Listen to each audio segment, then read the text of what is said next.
ಕತೆ ಚಪ್ಪಾಳೆ ತಟ್ಟದ ಕೈಗಳು. ಲೇಖಕರು ನಾ ಡಿಸೋಜಾ. ಓದುತ್ತಿರುವವರು ಪ್ರತಿಭಾ ನಿರಂಜನ್. ಡಿಸಿ ಸಾಹೇಬರು ಭಾಷಣದ ಜೊತೆಗೆ ಒಂದು ಕತೆ ಹೇಳತೊಡಗಿದರು. ಜನ ಕೇಳುತ್ತಾ ಕುಳಿತರು. ಹುಡುಗ ಕರ್ರಗಿದ್ದಾನೆ. ಕರ್ರಗೆ ಎಂದರೆ ಕಾಗೆಯ ಬಣ್ಣ, ಇದ್ದಿಲ ಬಣ್ಣ. ಸಾಲದಕ್ಕೆ ಪೆದ್ದು ಪೆದ್ದಾಗಿದ್ದಾನೆ. ಮುಖದ ಮೇಲೆ ಬೆಳಕೇ ಇಲ್ಲ. ಕಪ್ಪು ಮೋಡ ಭಾರವಾಗಿ ತೂಗಾಡಿದ ಹಾಗೆ. ಕಣ್ಣುಗಳಲ್ಲಿ ಯಾವಾಗ ನೀರು ಹೊರಗೆ ಜಿನುಗಿ ಬಿಡುತ್ತದೋ ಅನ್ನುವ ಪರಿಸ್ಥಿತಿ. ಈ ಹುಡುಗನ ಬಗ್ಗೆ ಹೇಳಬೇಕಾದ ಇನ್ನೂ ಕೆಲವು ವಿವರಗಳಿವೆ. ಅಂಗಿ ಕೊಳೆಯಾಗಿದೆ. ಅದು ಅವನಿಗೆ ಹೊಲಿದ ಅಂಗಿಯಲ್ಲ ಅನ್ನುವುದು ಉದ್ದ ಕೈಗಳು, ಜೋತು ಬಿದ್ದ ತೋಳುಗಳು ಹೇಳುತ್ತಿವೆ. ಸೊಂಟದ ಮೇಲೆ ಅದು ಹೇಗೋ ಕುಳಿತಿರುವ ಚಡ್ಡಿ ಕೂಡ ಅವನದಲ್ಲ. ಈ ಚಡ್ಡಿ ಎಂಬ ಟೆಂಟಿಗೆ 2 ತೇಪೆಗಳಿವೆ, ಒಂದು ಕಿಂಡಿ ಇದೆ. ಮೂಗಿನಲ್ಲಿ ಸದಾ ಸಿಂಬಳ ಸುರಿಯುತ್ತಿತ್ತು ಅನ್ನಲು ಸಂಕೇತವೋ ಎಂಬಂತೆ 2 ಹೊಳ್ಳೆಗಳಿಂದ ತುದಿಯವರೆಗೆ 2 ಕೆಂಪು ಮಾರ್ಕ್ಗಳಿವೆ. ಕರಿಮುಖದ ಮೇಲೆ ಆ ಕೆಂಪು ಮಾರ್ಕ್ಗಳು ಹೇಗೆ ಮೂಡಿದವು ಅನ್ನುವುದೇ ಅಚ್ಚರಿ. ಕೈಕಾಲು, ತೊಡೆ, ಹೊಟ್ಟೆಗಳ ಮೇಲೆ 8 ರೂಪಾಯಿ ಅಗಲದ ಮಚ್ಚೆಗಳಿವೆ. ಇವು ಕಜ್ಜಿಯ ಗುರುತುಗಳು. ಕೆಲವು ಒಣಗಿವೆ, ಕೆಲವು ಹಸಿಯಾಗಿವೆ. ಪೇಟೆ ಪ್ರೌಢಶಾಲೆಯ ತರಗತಿಗೆ ಇದೀಗ ಬಂದಿರುವ ಈ ಹುಡುಗ ಹತ್ತಿರದ ಹಳ್ಳಿಯವ. ಕೆಳಗಿನ ನಂದಿತಳ ಎಂಬುದು ಈ ಹುಡುಗನ ಹಳ್ಳಿಯ ಹೆಸರು. ನಂದಿತಳ ಎಂಬುದು ಒಂದು ಕೆರೆ. ಅಲ್ಲಲ್ಲಿ ಜೊಂಡು ಬೆಳೆದು ಹೂಳು ತುಂಬಿ ಹಿಂದಿನ ಆಕಾರವನ್ನು ಕಳೆದುಕೊಂಡು ತೀರಾ ಸಣ್ಣದಾಗುತ್ತಿರುವ ಕೆರೆ ಇದು. ಈ ಕೆರೆಯ ಮೇಲ್ಬದಿಯಲ್ಲಿ ಮೇಲಿನ ನಂದಿತಳೆ ಎಂಬ ಹೆಸರಿನ ಬೇರೊಂದು ಹಳ್ಳಿ ಇದೆ. ಈ ಹಳ್ಳಿಯಲ್ಲಿ 10-15 ಮನೆಗಳಿವೆ. ಮನೆಗೊಂದು ಬಾವಿ, ಮುಂದೆ ಅಡಕೆ ಒಣಗಿಸುವ ಚಪ್ಪರ, ಕೊಟ್ಟಿಗೆ, 10-20 ಗಂಟಿಗಳು. ಸನಿಹದಲ್ಲಿಯೇ ಒಂದೊಂದು ಅಡಿಕೆ ತೋಟ. ಊರ ನಡುವೆ ರಾಮೇಶ್ವರ ಗುಡಿ, ಇಲ್ಲ ಹಂಚಿನ ಮನೆಗಳು. ಪೇಟೆಯಿಂದ ಬಂದು ಹೋಗಲು ಅನುಕೂಲವಾಗುವಂತೆ ಒಂದು ತಾರು ರಸ್ತೆ. ಮೇಲಿನ ನಂದಿತಳೆ ಜನರೆಲ್ಲ ಉನ್ನತ ವರ್ಗದವರು, ಉತ್ತಮರು, ವಿದ್ಯಾವಂತರು ಮತ್ತು ಸ್ಥಿತಿವಂತರು. ಕೆಳ ನಂದಿತಳೆಯಲ್ಲಿ 5-6 ಗುಡಿಸಲುಗಳಿವೆ. ಹುಲ್ಲು, ಅಡಕೆ ಸೋಗೆ ಹೊದಿಸಿದೆ. ಅಡಕೆ ಹಾಳೆಗಳನ್ನು ಒಂದರ ಪಕ್ಕದಲ್ಲಿ ಒಂದನ್ನು ಇರಿಸಿ ಕಟ್ಟಿದ ಗೋಡೆಯ ಅಂಗಳಕ್ಕೆ ಕರಿ ಬೆರೆಸಿ ಸಗಣಿ ಸಾರಿಸಿರುವ ನೆಲದ ಹೊರಗೆ ಒಳಗೆಲ್ಲ ಬಡತನ ರಾಶಿ ಬಿದ್ದಿರುವ ಮನೆಗಳು. ಪ್ರತಿ ಮನೆಯ ಮುಂದೆಯೂ ನಾಯಿ ಮರಿಗಳ ದಂಡು. ಒಡೆಯರ ಮನೆಗಳಿಗೆ ಹೋಗಿ ಬರುವಾಗ ಬಾಳೆ ಎಲೆಯಲ್ಲೋ ಅಡಕೆ ಹಾಳೆಯಲ್ಲೋ ಒಡೆಯರ ಹೆಂಡತಿ ಮನೆ ಹಿಂಬದಿಗೆ ಕರೆದು ಕೊಟ್ಟ ಅನ್ನವೋ, ಆಸೆಯೋ, ರೊಟ್ಟಿಯೋ, ಉಪ್ಪಿನಕಾಯಿಯೋ ಹಿಡಿದು ಬಂದ ಹೆಂಗಸರು. ಇವರ ದಾರಿ ಕಾಯುತ್ತಾ ಮಣ್ಣಿನಲ್ಲಿ ಆಟವಾಡುತ್ತಿದ್ದ ಮಕ್ಕಳು. ತಾಯಂದಿರ ಕರಿ ನೆರಳು ನೆಲದ ಮೇಲೆ ತೆವಳುತ್ತಿರುವುದನ್ನು ನೋಡಿ ಆ ಕ್ಷಣವೇ ಆಟ ಬಿಟ್ಟು ತಾಯಿಯ ಬಳಿ ಓಡಿ ಬರುವುದು. ತೀರಾ ಮುದುಕರಾದವರು ನರಳುತ್ತಾ ಒಳಗೆಲ್ಲೋ ಸಿಕ್ಕಿಬಿದ್ದ ಕಫವನ್ನು ಹೊರಗೆ ಕಕ್ಕುವ ಯತ್ನ ಮಾಡುತ್ತಿರುವುದು. ಇದೆಲ್ಲ ಸಾಮಾನ್ಯವಾಗಿತ್ತು ಕೆಳ ನಂದಿತಳೆಯ ಗುಡಿಸಲ ಮುಂದೆ. ಕಾಗೆಯ ಹಾಗೆ ಕರ್ರಗೆ, ಇದ್ದಿಲ ಹಾಗೆ ಕಪ್ಪಗೆ ಬಣ್ಣ ಪಡೆದು ಪೇಟೆ ಪ್ರೌಢಶಾಲೆಗೆ ಬಂದ ಹುಡುಗ ಈಗ ನಂದಿತಳೆ ಎಂಬ ಕೆಳಗಿನ ಭಾಗಕ್ಕೆ ಸೇರಿದವನಾಗಿದ್ದ. ಈ ಹುಡುಗನ ಹಾಗೆ ಇವನ ಉಡುಗೆ ತೊಡುಗೆಯ ಹಾಗೆ, ಇವನ ಹಳ್ಳಿ ಮನೆಗಳ ಹಾಗೆ ಇವನ ಭಾಷೆ ಕೂಡ ವಿಚಿತ್ರವಾಗಿತ್ತು.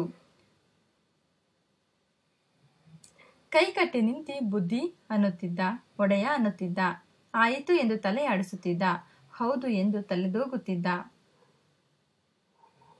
7ನೇ ಕ್ಲಾಸ್ ಪಾಸ್ ಆಗಿವ್ನಿ.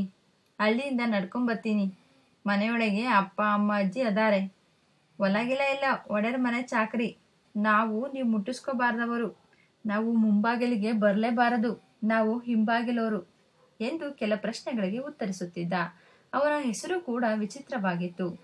ಪ್ರೌಢಶಾಲೆಯಲ್ಲಿ ಅಂತಹ ಹೆಸರಿರುವವನು ಅವನೊಬ್ಬನೇ ಆಗಿದ್ದ. ಇತರೆ ಹುಡುಗರು ಶ್ರೀಧರ, ನರಹರಿ, ಮೋಹನ, ವಿಶ್ವನಾಥ, ಸುಂದರ, ಸುರೇಶ, ಶರೀಫ ಎಂದೆಲ್ಲ ಹೆಸರು ಇಟ್ಟುಕೊಂಡರೆ ಇವನು ಪಂಚಾಲ ಎಂದು ಹೆಸರಿಸಿಕೊಂಡಿದ್ದ. ಹೆಸರಿನ ಹಿಂದೆ ಏಕೆ ಪಂಚಾಲ ಎಂದು 2 ದಿನ ಕರೆದರು. 3ನೇ ದಿನ ಈತ ಕೇವಲ ಏಕೆ ಆಗಿಬಿಟ್ಟ. ಎಷ್ಟೋ ಸಾರಿ ಹಾಜರಿ ಕೂಗುವ ಶಿಕ್ಷಕರು ಇವನ ಹೆಸರು ಬಂದಾಗ ತಲೆ ಎತ್ತಿ ಇವನು ಕುಳಿತುಕೊಳ್ಳುವ ಮೂಲೆಯತ್ತ ಒಮ್ಮೆ ನೋಡಿ ಹಾಜರಿ ಹಾಕಿಬಿಡುತ್ತಿದ್ದರು. ಪರ್ಸೆಂಟ್ ಸಾರ್ ಎಂದು ಹೇಳಲು ಎದ್ದು ನಿಂತ ಆತ ತನ್ನ ಹೆಸರೇ ಕೂಗದುದರಿಂದ ಪೆಚ್ಚಾಗಿ ಕೂತು ಬಿಡುತ್ತಿದ್ದ. ಆಗ ಇಡೀ ತರಗತಿಯಲ್ಲಿ ಸಣ್ಣದೊಂದು ನಗೆಯ ಅಲೆ ಉರುಳಿ ಹೋಗುತ್ತಿತ್ತು. ಹೌದು, ನಗೆಗೂ ಇವನಿಗೂ 1 ಗಂಟೆ ಬಿದ್ದಿತ್ತು. ಮೊದಲ ದಿನ ಇವನ ತಂದೆ ಕೆಂಚಯ್ಯ ಇವನನ್ನು ಶಾಲೆ ಸೇರಿಸಲು ಕರೆತಂದಿದ್ದ. ಶಾಲೆಗೆ ಸೇರಿಸಲು ಮಕ್ಕಳನ್ನು ಕರೆತಂದ ಎಲ್ಲಾ ಪೋಷಕರು ನೇರವಾಗಿ ಒಳಗೆ ಬಂದು ಉಪಾಧ್ಯಾಯರನ್ನು, ಕಚೇರಿಯ ಮಾಸ್ತರನ್ನು ಕಂಡು ತಮ್ಮ ಕೆಲಸ ಮುಗಿಸಿಕೊಂಡು ಹೋಗುತ್ತಿದ್ದರೆ, ಕೆಂಚಯ್ಯ ಅವನ ಮಗ ಪಂಚಾಲ ಶಾಲೆಯ ಮುಂದಿನ ಆ ಗೇಟಿನ ಆಚೆಗೇನೆ ಬಹಳ ಹೊತ್ತು ನಿಂತಿದ್ದರು. ಹಸಿರು ಹೊಲದಲ್ಲಿ ತೋಟ, ಮನೆಗಳ ಮುಂದೆ ನಿಲ್ಲಿಸುವ ಬೆದರುಗೊಂಬೆಯಂತೆ ಇವರು ಬಹಳ ಹೊತ್ತು ನಿಂತದ್ದೇ ಶಾಲೆಯ ಮಕ್ಕಳಿಗೆ ಒಂದು ತಮಾಷೆ ವಿಷಯವಾಗಿತ್ತು. ಮೇಲನಂದಿ ತಳೆಯ ಸೀನಿಯರ್ ಹುಡುಗರು ಮೊದಲು ಇವರನ್ನು ಗಮನಿಸಿದರು.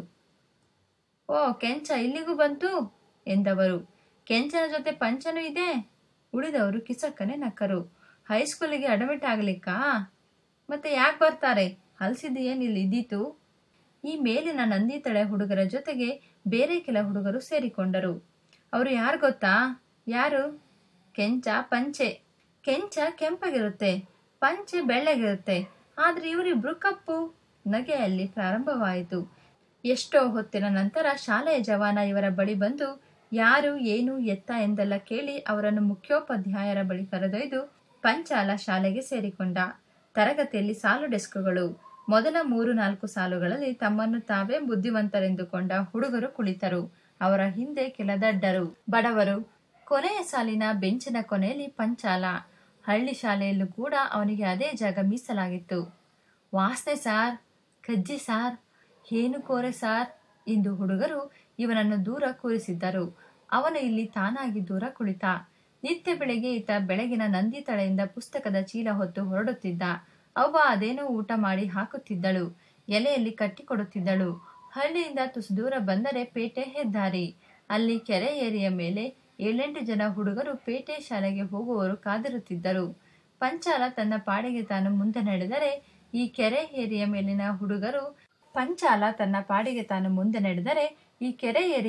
ಹುಡುಗರು 4 ಮಾರು ಬಿಟ್ಟು ಪಂಚಾಲನನ್ನು ಹಿಂಬಾಲಿಸುತ್ತಿದ್ದರು. ಮನೋಹರ, ಚಡ್ಡಿ ಯಾವಾಗ ಮಾರಾಯ ಪ್ಯಾಂಟ್ ಆಗಿದ್ದು? ಶ್ರೀಧರ, ಶರ್ಟಿಗೂ ಪೋಸ್ಟ್ ಆಫೀಸ್ ಇದೆಯಲ್ಲ, ಕಾಗದ ಹಾಕ್ಲಾ?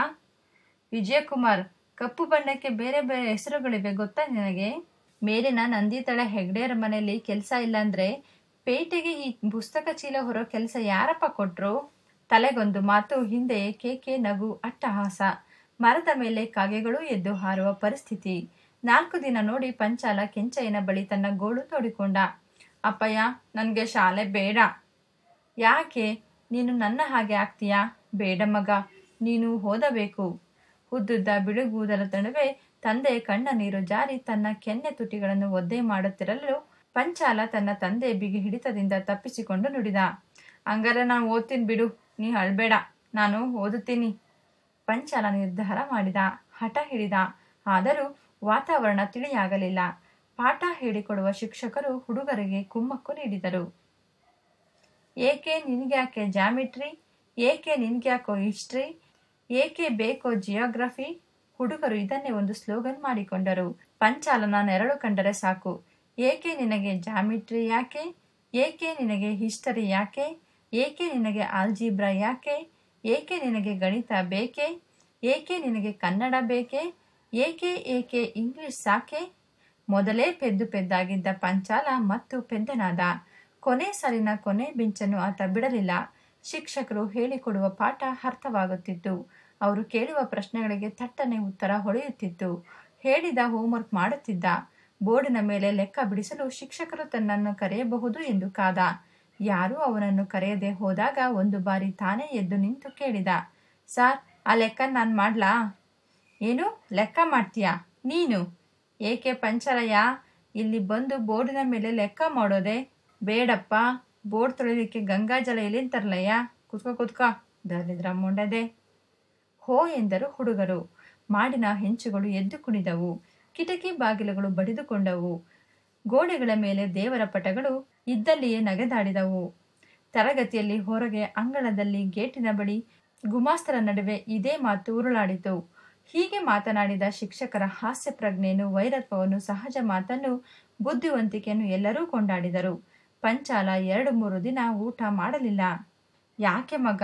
ಅಕ್ಕವರು ನನಗೆ ಅಂತ ಕೊಟ್ರು, ತಗೋ ಉಣ್ಣು ಎಂದು ಹೆಗಡೆಯ ಹೆಂಡತಿ ಕೊಟ್ಟ ಚಿತ್ರಾನ್ನವನ್ನು ಪಂಚಾಲನಿಗೆ ಬಡಿಸಿದಳು ಅವನ ತಾಯಿ. ಹಸ್ವಿಲ್ಲ ಬಿಡು ಎಂದು ಎದ್ದ ಪಂಚಾಲ. ಹುಡುಗ ಹೆಂಗೋ ಅವನೇ ಎಂದು ಅವಳು ಗಂಡನ ಎದುರು ನೋವು ತೋಡಿಕೊಂಡಳು. ನಮ್ಮೋರು ವಿದ್ಯಾವಂತರಾಗೋದು ಬೋ ಕಷ್ಟದ ಕೆಲಸ. ಇದು ನಮ್ಮ ಭೂಮಿ ಅಂತ ಬೇಲಿ ಹಾಕೊಂಡಿರೋರು. ಅವರ ಸರಹದ್ದಿನೊಳಗೆ ಹೋದ್ರೆ ಸುಮ್ಮನೆ ಇರ್ತಾರ? ಹಂಗೆ ಇದು ಲಗಾಯ್ತಿಯಿಂದ ಮಾಡೋ ಕೆಲಸ ಬಿಟ್ಟು ಮತ್ತೇನೋ ಮಾಡ್ತೀನಿ ಅಂದ್ರೆ ಯಾರಾರ ಬಾ ಮಾಡೋ ಅಂತಾರ. ಒಬ್ಬ ಗೆದ್ದು ಬಿಟ್ರೆ ಸಾಕು, ಆಮ್ಯಾಕೆ ನಮ್ಮ ಪೀಳಿಗೆ ಉದ್ಧಾರ ಆಗ್ತೈತಿ ಎಂದು ಹೆಂಡತಿಗೇನೆ ಉದ್ದವಾದ ಪ್ರವಚನ ನೀಡಿದ ಕೆಂಚಯ್ಯ. ಅದೇನೋ ಎಂದು ನೊಂದುಕೊಂಡೇ ಚಾಪೆಗೆ ತಲೆ ಕೊಟ್ಟಳು ಕೆಂಚಯ್ಯನ ಹೆಂಡತಿ ಕರಿಯಮ್ಮ. ಮಗ ಓದಲಿಕ್ಕೆ ಹೋಗುವುದು ಸರಿ ಎಂದು ಒಂದು ಬಾರಿ, ಸರಿಯಲ್ಲ ಎಂದು ಇನ್ನೊಮ್ಮೆ ಅನಿಸಿ ಅವಳು ಗೊಂದಲದಲ್ಲಿ ಬೀಳುತ್ತಿದ್ದಳು. ಪಂಚಾಲ ಶಾಲೆಗೆ ಸೇರಿ 2 ತಿಂಗಳಾಗಿತ್ತು. ಎಲ್ಲ ಬಗೆಯ ತಮಾಷೆ, ನಗು, ಅವಹೇಳನ, ಟೀಕೆ, ವ್ಯಂಗ್ಯ, ತಿವಿತ, ನೋವು, ಸಂಕಟ, ಮಾತಿನ ಏಟು ಇತ್ಯಾದಿ ಇತ್ಯಾದಿ ಅನುಭವಿಸಿ ಅವನ ಶರ್ಟಿನ ತೋಳುಗಳು ಇನ್ನೂ ಉದ್ದವಾಗಿದ್ದವು. ಚಡ್ಡಿಯ ಕಾಲುಗಳು ಹರಿದಿದ್ದವು. ಪುಸ್ತಕದ ಚೀಲ ಹರಿದು ಹೋಗಿತ್ತು. ಪೆನ್ನು ಹೋಲ್ಡರಿನ ಬಳಿಯೇ ಹೊಡೆದು ಹೋಗಿ 3 ಗುಮಾಸ್ತರಿಗೆ, 2 ಪೀವನ್ಗಳಿಗೆ ಹಾಸ್ಯಾಸ್ಪದ ವಸ್ತುವಾಗಿ ಪರಿಣಮಿಸಿದಾಗ ಒಂದು ದಿನ ಪೊಲೀಸ್ ವಾಹನವೊಂದು ಪ್ರೌಢಶಾಲೆಯ ಗೇಟಿನೊಳಗೆ ನುಗ್ಗಿ ಬಂದಿತು. ಹಸಿರು ಬಣ್ಣ, ಮುಂದೆ ಪೊಲೀಸ್ ಎಂದು ಬರೆದ ಬರಹ. ಓರ್ವ ಪೊಲೀಸ್ನವನು ವಾಹನ ನಡೆಸುತ್ತಿದ್ದಾನೆ. ಮುಂದಿನ ಸೀಟಿನಲ್ಲಿ ಓರ್ವ ಅಧಿಕಾರಿ, ಅವನ ಮಗ್ಗಲಲ್ಲಿ ಓರ್ವ ಹುಡುಗ. 2 ಜವಾನರು ಕಂಗಾಲಾದರು. 3 ಗುಮಾಸ್ತರ ಕೈ ಕಂಪಿಸಿದವು. 18 ಶಿಕ್ಷಕರ ಗಂಟಲು ಒಣಗಿತು. ಮುಖ್ಯೋಪಾಧ್ಯಾಯರು ಅವರ ಆಫೀಸಿನಿಂದ ಹೊರಗೆ ಧಾವಿಸಿ ಬಂದರು. ಎಲ್ಲೆಲ್ಲೂ ಗಾಬರಿ, ಗೊಂದಲ, ಆತಂಕ. ಆದರೆ ಹೆದರಿಕೊಳ್ಳಲು ಏನೂ ಇರಲಿಲ್ಲ. ಪೇಟೆಗೆ ಹೊಸದಾಗಿ ವರ್ಗವಾಗಿ ಬಂದ ಪೊಲೀಸ್ ಅಧಿಕಾರಿ ಅವರು ತಮ್ಮ ಮಗನನ್ನು ಶಾಲೆಗೆ ಸೇರಿಸಲು ಬಂದಿದ್ದರು. ಆಯ್ ಸರ್, ಬಹಳ ಸಂತೋಷ ಎಂದು ನಿಂತೇ ತಲೆಯಾಡಿಸಿ ಕೈ ಮುಗಿದರು ಮುಖ್ಯೋಪಾಧ್ಯಾಯರು. ಬರುವಾಗ ಸಿಡಿಗುಂಡಿನಂತೆ ಕಂಡ ಹಸಿರು ಜೀಪು ತಿರುಗಿ ಹೋಗುವಾಗ ತೇಲಿವಾದ ಬಿಡಿ ಮುಗಿಲಾಯಿತು. ಮುಖ್ಯೋಪಾಧ್ಯಾಯರು ಆ ಹುಡುಗನನ್ನು ಕರೆದುಕೊಂಡು ಮೊದಲ ತರಗತಿಗೆ ಬಂದರು. ಪಾಠ ನಿಲ್ಲಿಸಿ ಕಿಟಕಿಯಲ್ಲಿ ಬಗ್ಗಿ ನೋಡುತ್ತಿದ್ದ ಗಣಿತದ ಗಣಪತಾಚಾರ್ಯರನ್ನು ಕೂಗಿ ಕರೆದ ಎಚ್.ಎಂ. ಗಣಿತದ ಆಚಾರ್ಯರೇ? ಅವರು ಬೆಚ್ಚಿದ್ದರು. ಸಾರ್, ಕಿಟಕಿ ಹತ್ರ ಏನ್ರಿ ಕೆಲಸ? ಏನಿಲ್ಲ ಸರ್, ಅವರು ಹೊಸ ಸ್ಟೂಡೆಂಟ್. ಹುಡುಗನ ಕಡೆ ತಿರುಗಿ ಎಚ್.ಎಂ. ಕೇಳಿದರು. ಮಗು, ನಿನ್ನ ಹೆಸರು? ದಷ್ಟಪುಷ್ಟವಾಗಿ ಕೆಂಪಗೆ ಎತ್ತರಕ್ಕೆ ಬೆಳೆದ ಆತ ದಪ್ಪ ಸ್ವರದಲ್ಲಿ ತನ್ನ ಹೆಸರನ್ನು ಹೇಳಿದ. ವಿಚಿತ್ರ ಹೆಸರು. ನರಹರಿ, ಶ್ರೀರಾಮ, ಬಾಲಕೃಷ್ಣ ಎಂಬ ಚಿರಪರಿಚಿತ ಹೆಸರುಗಳ ಸಾಲಿಗೆ ಸೇರಿದ ಹೆಸರೂ ಅಲ್ಲ. ರಹೀಮ, ತಾಹುಲ್ಲಾ, ಸೈಯದ್ ಎಂಬ ಬೇರೊಂದು ಸಮೂಹದ ಹೆಸರೂ ಅಲ್ಲ. ಹೇಳಲು ಕಷ್ಟವಾದ, ಬರೆಯಲು ಮತ್ತೂ ಕಷ್ಟವಾದ ಹೆಸರು. ಗಣಿತಾಚಾರ್ಯ, ನೋಡಿ, ನಾನು ಹಾಜರಿ ಪುಸ್ತಕದಲ್ಲಿ ಬರೀತೀನಿ, ಅವನನ್ನು ತರಗತಿಗೆ ತಗೊಳ್ಳಿ ಎಂದವರ ಎಚ್.ಎಂ. ಹೊರಟು ಹೋದರು. ಗಣಿತಾಚಾರ್ಯರು ಮೊದಲ ಸಾಲಿನ ಬೆಂಚಿನಲ್ಲಿ ಕುಳಿತವರನ್ನು ಒಬ್ಬೊಬ್ಬರನ್ನಾಗಿ ನೋಡಿದರು. ವ್ಯಾಸ, ಸುಂದರೇಶ, ದೀಕ್ಷಿತ, ರಾಜೇಂದ್ರ, ನಾಗರಾಜ, ಕೊನೆಯದಾಗಿ ಪದ್ಮರಾಜ. ಏ ಪದ್ದಿ, ಹೇಳು ಎಂದರವರು. ಪದ್ಮರಾಜ ಎದ್ದು ನಿಂತ. ನಿನ್ನ ಪುಸ್ತಕದ ಚೀಲ ತಗೊಂಡು ಹಿಂದಿನ ಬೆಂಚಿಗೆ ಹೋಗು. ಈಗ ನೀನಲ್ಲಿ ಕೂತ್ಕೋ ಎಂದನು ಗಣಿತಾಚಾರ್ಯರು ಆ ಹುಡುಗನಿಗೆ. ಆ ಹುಡುಗ ವಿಧೇಯನಾಗಿ ಎಲ್ಲರಿಗೂ ತಲೆ ತಗ್ಗಿಸಿ ವಂದಿಸಿ ಬಂದು ಆ ಜಾಗದಲ್ಲಿ ಕುಳಿತ. ತರಗತಿಯಲ್ಲಿ ಎಲ್ಲಾ ಹುಡುಗರು ಆ ಹುಡುಗನ ಹೆಸರು ನೆನಪಿಗೆ ತಂದುಕೊಂಡು ಪರದಾಡಿದರು. ಆತ ಎಲ್ಲಿಂದ ಬಂದಿರಬಹುದು ಎಂಬುದನ್ನು ತಿಳಿಯಲು ಪ್ರಯತ್ನಿಸಿದರು. ಆತ ಪೇಟೆಗೆ ಬಂದಿರುವ ಹೊಸ ಪೊಲೀಸ್ ಅಧಿಕಾರಿಯ ಮಗ ಎಂಬುದಂತೂ ಖಚಿತವಾಯಿತು. ಅವನ ಜೊತೆ ಮಾತನಾಡಲು, ಅವನ ಸ್ನೇಹ ಬೆಳೆಸಲು ಎಂದೆಲ್ಲ ವಿಚಾರ ಮಾಡುತ್ತಿರಲು ಗಣಿತಾಚಾರ್ಯರು ನಾನು ಏನು ಹೇಳುತ್ತಿದ್ದೆ ಎಂದು ಪಾಠಕ್ಕೆ ತೊಡಗಿದರು. ತರಗತಿಯಲ್ಲಿ ಎಲ್ಲಾ ಹುಡುಗರಿಗೂ ಹೊಸ ಹುಡುಗ ನಿಜಕ್ಕೂ ಹೊಸಬನಾಗಿದ್ದ. ಅವನ ಹೆಸರಿನ ತಲೆಬುಡ ಅವರಿಗೂ ತಿಳಿಯಲಿಲ್ಲ. ಹಾಗೆಯೇ ಅವನ ಸ್ವಭಾವ ಕೂಡ. ಅವನು ವಿಧೇಯನಾಗಿ ಗಡುಸೂ ಆಗಿದ್ದ. ನಕ್ಕು ಮಾತನಾಡಿಸುತ್ತಿದ್ದ. ಕೆಲವೊಮ್ಮೆ ಅಧಿಕಾರ ಚಲಾಯಿಸುತ್ತಿದ್ದ. ಮಾರನೆಯ ದಿನ ಅವನು ಸರಿಯಾದ ಸಮಯಕ್ಕೆ ಶಾಲೆಗೆ ಬಂದ. ಪ್ರೇಯರ್ ಮುಗಿಯಿತು. ಎಲ್ಲ ಹುಡುಗರು ಹೋ ಎಂದು ಕೂಗುತ್ತಾ, ಗದ್ದಲ ಮಾಡುತ್ತಾ, ಕಿರುಚಾಡುತ್ತಾ ತರಗತಿಗೆ ಬಂದರು. ಜಾಗದಲ್ಲಿ ಕುಳಿತರು. ಹೊಸ ಹುಡುಗನು ಬಂದು ಅವನ ಸ್ಥಳದಲ್ಲಿ ಕುಳಿತ. ಮೊದಲ ಪಿರಿಯಡ್ ಪ್ರಾರಂಭವಾಗಿ ಶಿಕ್ಷಕರು ಹಾಜರಿ ತೆಗೆದುಕೊಳ್ಳಲಾರಂಭಿಸಿದಾಗ ಈ ಹೊಸ ಹುಡುಗನ ಹೆಸರು ಕೇಳಲು ಎಲ್ಲರೂ ಉತ್ಸುಕರಾದರು. ಅಪ್ಪಾಜಿ, ಬಂದಿದ್ದೀನಿ ಸರ್. ಬಲ್ವಂತ್ ದೀಕ್ಷಿತ, ಬಂದಿದ್ದೀನಿ ಸರ್. ಶಿಕ್ಷಕರು ಒಂದೊಂದಾಗಿ ಹೆಸರು ಓದಿದರು. ಏಕೆ ಪಂಚಾಲನ ಹೆಸರು ಬಂದಾಗ ತಲೆ ಎತ್ತಿ ನೋಡಿ ಅವನು ಬಂದಿರುವುದನ್ನು ಖಚಿತಪಡಿಸಿಕೊಂಡು ದುದುಮಿ ಪಾಯಸ ಎಂದು ನಾಲಿಗೆ ಹೊರಳಿಸಿ ಮುಖ ಕಿವಿಚಿ ಒಂದು ಹೆಸರು ಹೇಳಿದಾಗ ಇಡೀ ತರಗತಿ ಗೊಳ್ಳೆಂದು ನಕ್ಕಿಬಿಟ್ಟಿತು. ಶಿಕ್ಷಕರು ಆ ಹುಡುಗನತ್ತ ತಿರುಗಿ, ಅಯ್ಯ, ನಿನ್ನ ಹೆಸರೇನಯ್ಯ ಎಂದು ಆ ನಗೆಯ ನಡುವೆ ಕೇಳಿದ್ದೂ ಆಯಿತು. ಬಗ್ಗನೆ ಹೊತ್ತಿಕೊಂಡ ಬೆಂಕಿಯಂತೆ ಹುಡುಗ ಎದ್ದು ನಿಂತ. ಕುಳಿತಲಿಂದ ಜಂಗನೆ ಹಾರಿ ಶಿಕ್ಷಕನ ಬಳಿ ಬಂದು ಮೇಜಿನ ಮೇಲಿನ ಸೀಮೆ ಸುಣ್ಣ ಎತ್ತಿಕೊಂಡು ಬೋರ್ಡಿನ ಮೇಲೆ ತನ್ನ ಹೆಸರನ್ನು ಮೊದಲು ಇಂಗ್ಲಿಷ್ನಲ್ಲಿ ನಂತರ ಕನ್ನಡದಲ್ಲಿ ಬರೆದು ವಿದ್ಯಾರ್ಥಿಗಳ ಕಡೆ ತಿರುಗಿ ನಿಂತು ಉರಿಯುವ ಕೊಳ್ಳಿಯಂತೆ, ಇದು ನನ್ನ ಹೆಸರು, ದುಮಿಂಗೋ ವಿನ್ಸೆಂಟ್ ಪಾಯಸ. ದುಮಿಂಗೋ ನನ್ನ ಹೆಸರು, ವಿನ್ಸೆಂಟ್ ನನ್ನ ತಂದೆಯ ಹೆಸರು, ಪಾಯಸ ನನ್ನ ಕುಟುಂಬದ ಹೆಸರು. ನನ್ನ ಹೆಸರನ್ನು ಸರಿಯಾಗಿ ಹೇಳಲಿಕ್ಕೆ ಎಲ್ಲ ಕಲಿತುಕೊಳ್ಳಿ. ತಪ್ಪು ತಪ್ಪಾಗಿ ಹೆಸರು ಹೇಳಿ ನಗುವುದು, ಕೇಕೆ ಹಾಕಿ ನಗುವುದು ಒಳ್ಳೆಯ ನಡತೆಯಲ್ಲ. ನನ್ನ ಬಗ್ಗೆ ಯಾರಾದರೂ ಈ ಕಾರಣಕ್ಕೆ ನಕ್ಕರೆ ಪರಿಣಾಮ ನೆಟ್ಟಗಾಗಲಿಕ್ಕಿಲ್ಲ ಎಂದು ಅಲ್ಲೇ ನಿಂತು ಎಲ್ಲರ ಮುಖವನ್ನು ದುರುಗುಟ್ಟಿ ನೋಡಿ ಹೋಗಿ ತನ್ನ ಸ್ಥಳದಲ್ಲಿ ಕುಳಿತ. ಒಂದೇ ಬಾರಿಗೆ ಸಿಡಿಲು ಬಡಿದಂತೆ ಎಲ್ಲವೂ ಸ್ತಬ್ಧವಾಯಿತು. ಶಿಕ್ಷಕರು ಬಹಳ ಕಷ್ಟಪಟ್ಟು ಹುಡುಗನ ಹೆಸರು ಹೇಳಿದರು. ಆತ ಎದ್ದು ನಿಂತು ಪ್ರೆಸೆಂಟ್ ಸರ್ ಹೇಳಿದ. ಹುಡುಗರು ಅವನ ಮುಖಾನು ಕೂಡ ನೋಡಲು ಹೆದರಿಕೊಂಡರು. ಪಾಠ ಪ್ರಾರಂಭವಾಯಿತು.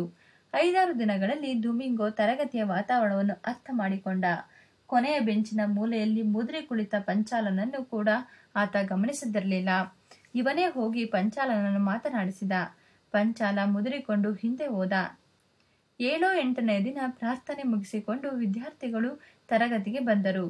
ದುಮಿಂಗೋ ತನ್ನ ಪಕ್ಕದಲ್ಲಿ ನಿತ್ಯ ಕುಳಿತುಕೊಳ್ಳುತ್ತಿದ್ದ ನಾಗರಾಜ ಬಾರದಿರುವುದನ್ನು ಗಮನಿಸಿ ಅದೇ ಬೆಂಚಿನ ರಾಜೇಂದ್ರನನ್ನು ಕೇಳಿದ. ನಾಗರಾಜ ಬಂದಿಲ್ವೇ?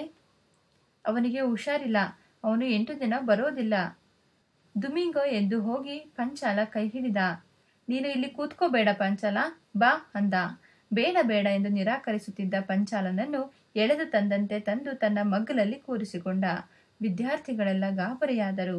ಏನೋ ಹೇಳಬೇಕೆಂದು ಮುಂದಾದರು. ಆದರೆ ದುಮಿಂಗೋನ ಬಿರುಸು ಮುಖ ನೋಡಿ ತೆಪ್ಪಗಾದರು. ತರಗತಿಗೆ ಬಂದ ಶಿಕ್ಷಕರು ಹಾಜರಿ ಪುಸ್ತಕ ತೆರೆದರು.